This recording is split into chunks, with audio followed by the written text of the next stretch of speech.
Welcome to Not Milk Never Milk. Subscribe if you're lactose intolerant.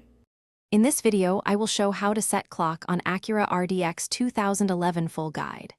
Start by turning the ignition to accessory or run so the dash display is active, then locate the clock buttons near the radio. Use the tune knob or H and M buttons to adjust hours and minutes, confirm with the set or push function, and verify time against your phone for accuracy before driving. In this video, I will show how to set clock on Acura RDX 2011 full guide.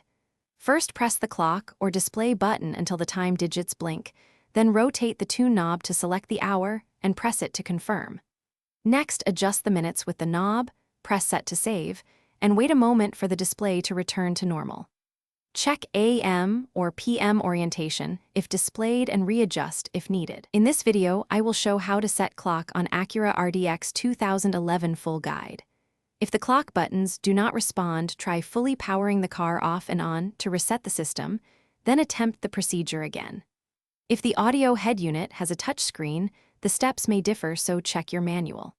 For ongoing problems, seek help from a dealer or qualified technician to avoid electrical faults. Thanks for watching. If this was helpful, leave a like and consider subscribing. See you next time.